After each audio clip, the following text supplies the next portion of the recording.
Hey, have you ever had a moment where life throws you a curveball and you end up with something you never saw coming? That's exactly what happened to me, and it all started with a broken fridge in Charleston, South Carolina, where the air hums with the scent of magnolias. Trust me, you'll want to hear how this crazy night unfolded like a summer storm that sweeps you off your feet. Sharing stories like this is such a thrill, and I couldn't do it without your support. You can help me out by hitting that subscribe button. It means the world. Let's dive into this wild tale together. It all began with a loud thud. I was cooking dinner when my fridge let out a sound like it was throwing in the towel, like a ship groaning before it sinks into the sea. The light went out, the hum stopped, and I stood there staring at my poor fridge as if my sheer frustration could fix it. Spoiler, it didn't.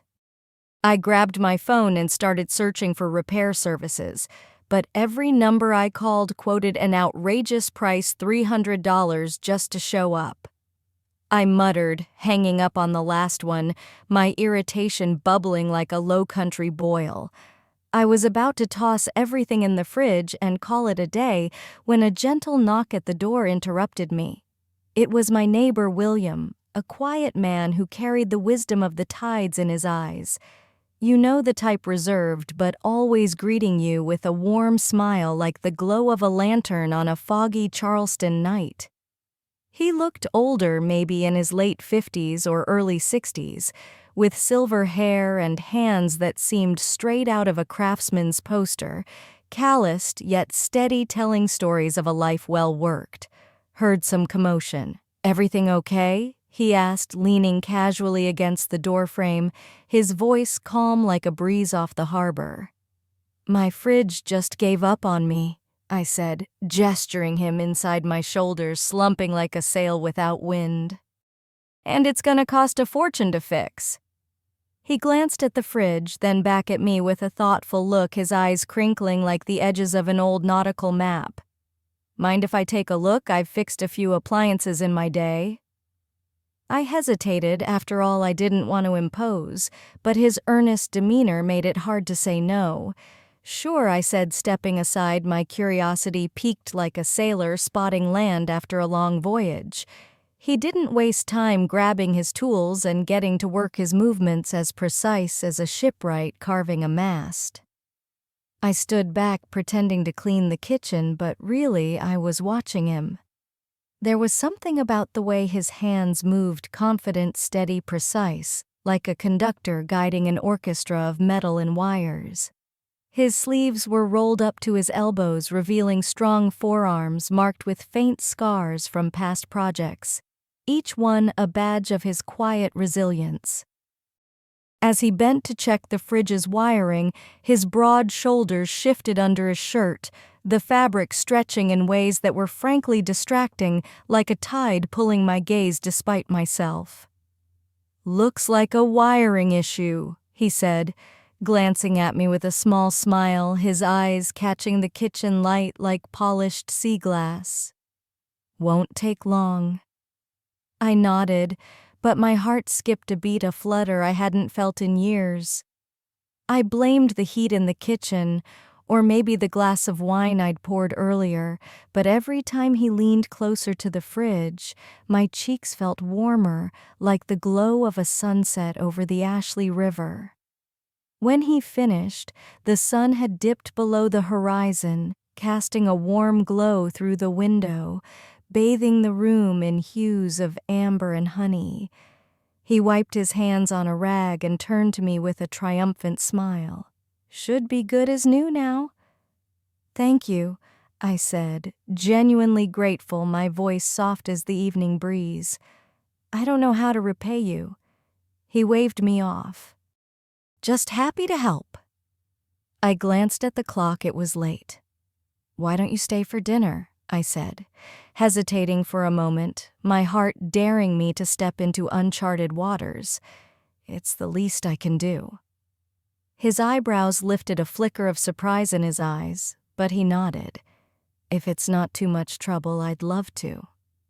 Dinner was simple, just pasta and a fresh salad, The kind of meal that feels like home under Charleston's starry skies, but the atmosphere was anything but ordinary.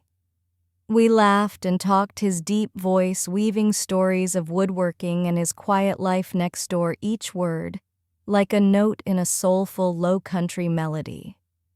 When I mentioned my gardening attempts, he chuckled in a way that made me feel both shy and completely at ease, like a warm wave lapping at the shore. At one point, I noticed a bit of sauce on his chin, and without thinking, I leaned across the table to wipe it away.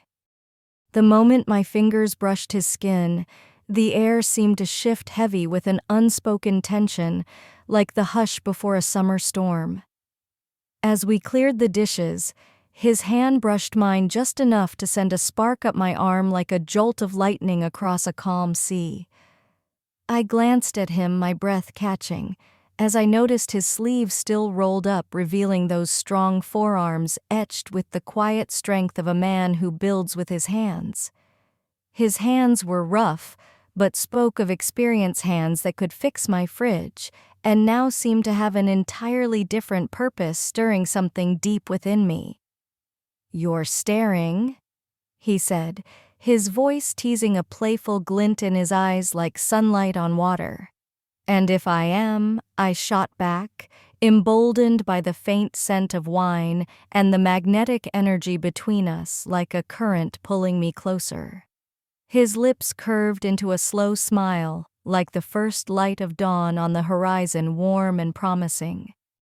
As he stepped closer, the air between us crackled like the moment before a summer storm charged with anticipation. His hand rose, brushing my cheek, his thumb gliding across my skin, leaving a trail of warmth like a comet's tail across a night sky. My heart pounded in my chest as his gaze dropped to my lips. "Trouble," I whispered, though the word was more an invitation than an accusation, my voice trembling like a leaf in the wind. He didn't respond with words, but with action. His lips claimed mine, the kiss starting gentle, exploratory, but quickly deepening with an intensity like a wave crashing against the shore, sweeping me into its depths. His hands, the same ones so precise, with tools settled on my waist, strong yet tender, pulling me closer like an anchor drawing a ship to safety. He lifted me effortlessly, setting me on the counter, and my breath hitched as his hands slid up to cradle the small of my back, his touch a lighthouse guiding me through the fog. His lips wandered from mine to my neck, pressing warm, lingering kisses that made my skin tingle, each one a spark igniting a wildfire within me. Every touch was deliberate, as if he were mapping my every response like a cartographer charting a new world. His hands roamed with purpose, caressing the curves of my body with a reverence that made me feel both cherished and desired, like a rare gem held to the light. As his palms grazed my thighs, I gasped the warmth of his touch, sparking a fire that spread through me like wildfire, untamed and unstoppable. "You're dangerous," I whispered, gripping his shoulders, marveling at the strength beneath my fingers like the sturdy oak standing firm against the storm. "And you're irresistible," he replied, his voice hoarse and rough around the edges, raw, like the crash of waves on a rocky coast. The exhilarating tension built with every caress, his skilled hands exploring, as if unwrapping a long-awaited gift, each touch a revelation. My heart raced, my breath shallow, as his kisses trailed downward, each one leaving a burning imprint on my skin, like stars etched across a midnight sky. As we stumbled to the couch, the room lit only by the flickering firelight, shadows dancing around us like spirits of the night, he leaned over me, his weight pressing me into the cushions in a way that felt grounding, like an anchor in a storm of sensation, steady yet overwhelming.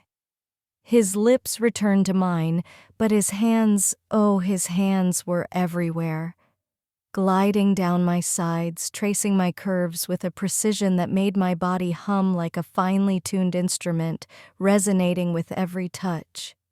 His fingers brushed my thighs, coaxing shivers that rippled through me like waves on a pond, each one a crest of feeling. "You're like a fire," he whispered, his breath hot against my skin, a spark that threatened to consume us both. "And you're the fuel," I managed, my voice breaking, as his lips found the hollow of my throat, each kiss a note in a symphony of desire. The connection between us burned brighter with every passing moment, like a bonfire blazing against the night.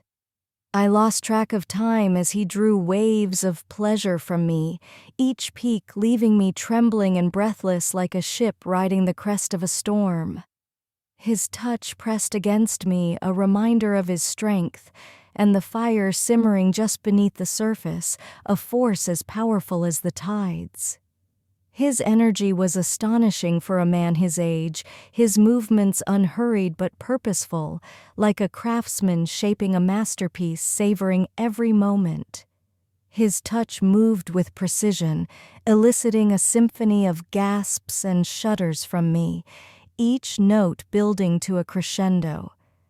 The firelight painted his skin in shades of gold, making him seem almost otherworldly in his focus and determination, like a sculptor chiseling a vision into reality. I lost count of how many times he brought me to the edge and sent me tumbling over, each time more intense than the last, leaving me breathless and flushed, my body alive with the heat of 1,000 suns. His touch was both gentle and commanding, a contrast that left me utterly captivated, like a sailor enchanted by the sea's call. "You're full of surprises," I whispered, my fingers tracing the line of his jaw, feeling the strength beneath like the hull of a ship. He chuckled, a rich sound that vibrated through me like the deep toll of a bell in a quiet harbor. "I wanted to please you," he said, his lips finding mine again in a kiss that curled my toes, a spark reigniting the flame. The night stretched on hours, melting into a warm haze of connection, like a dream woven from starlight and desire. When we finally collapsed together, tangled under a blanket on the couch, I felt exhausted in the best way possible, like a voyager finding shore after a long journey. His heartbeat was steady beneath my cheek, a rhythm that lulled me into peace, like the gentle lapping of waves against a dock. Morning light filtered through the curtains, casting a soft glow across the room, like the first blush of dawn over Charleston Harbor. I woke to the scent of coffee and the faint crackle of the fire in the hearth. He stood by the window, his broad shoulders framed by the morning light, like a statue carved from the strength of the Low Country. "Morning," he said, turning to me with a smile that crinkled the corners of his eyes, warm as the sun breaking through the mist. "Morning," I replied, stretching the events of the night, flooding back each memory, a pearl on a string of wonder. My body ached in a strangely satisfying way, a reminder of how much he'd surprised me, like a storm that leaves the air clearer than before. We spent the morning sipping coffee and talking, the kind of easy, natural conversation that felt like breathing, flowing like the tide in and out of the harbor. When he finally left, promising to check on the fridge again, I couldn't help but smile to myself, my heart buoyant like a sail catching the wind. Now I want to hear from you. Have you ever had an unexpected encounter that turned your life upside down in the best way? Share your thoughts in the comments. Let's talk about those moments you'd never believe. And if you're loving this story so far, let's keep the magic alive together. Hit that like button and subscribe for more tales that'll make you laugh, blush, and maybe even believe in a little magic. See you in the next one.